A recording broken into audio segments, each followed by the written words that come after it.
ಆತ್ಮೀಯ ವೀಕ್ಷಕರೇ, ತಮ್ಮೆಲ್ಲರಿಗೂ ಸ್ವಾಗತ ನಮ್ಮ ಯೂಟ್ಯೂಬ್ ಚಾನಲ್ ZP ಲರ್ನಿಂಗ್ ಸೆಂಟರ್ನಲ್ಲಿ.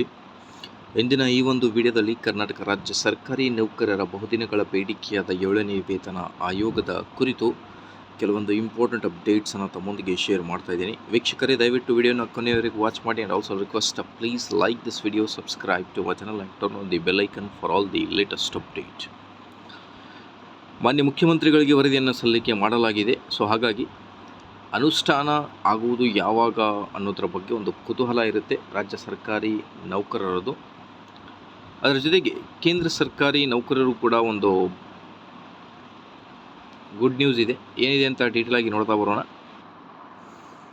ವೀಕ್ಷಕರೇ, ನೀವು ಸ್ಕ್ರೀನ್ ಮೇಲೆ ಗಮನಿಸ್ತಿರ್ಬೋದು, ಸರ್ಕಾರಿ ಕೆಲ ನೌಕರರ ಪಿಂಚಣಿದಾರರಿಗೆ ಮಾರ್ಚ್ DA ಹೆಚ್ಚಳವೇ ಬಂದಿಲ್ಲ ಅನ್ನೋದರ ಬಗ್ಗೆ ಮಾಹಿತಿ.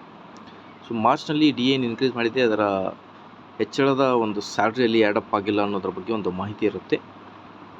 ಇದು ಬಂದುಬಿಟ್ಟು ಕೇಂದ್ರ ಸರ್ಕಾರ ತನ್ನ ವ್ಯಾಪ್ತಿಯ ಕೋಟಿಗೂ ಹೆಚ್ಚು ನೌಕರರಿಗೆ ತುಟ್ಟಿ ಭತ್ಯೆ ಹೆಚ್ಚಳವನ್ನು ಕಳೆದು ಮಾರ್ಚ್ ತಿಂಗಳಲ್ಲಿ ಹೆಚ್ಚಿಸಿದೆ.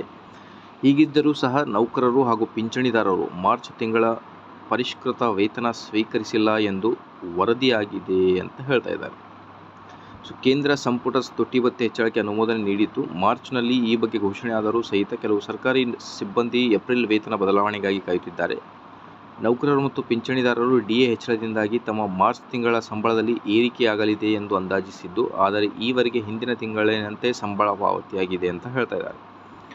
ಸೊ ಸೆಂಟ್ರಲ್ ಗೌರ್ಮೆಂಟ್ ಎಂಪ್ಲಾಯೀಸ್ಗೆ ಐ ಥಿಂಕ್ ಮಾರ್ಚ್ನಲ್ಲಿ ಒಂದು DA ಹೆಚ್ಚಳ ಆಗಿ ಸ್ಯಾಲ್ರಿ ಇನ್ನೂ ಬಂದಿಲ್ಲ ಅನ್ನೋದ್ರ ಬಗ್ಗೆ ಒಂದು ಮಾಹಿತಿಯಾಗಿರುತ್ತೆ.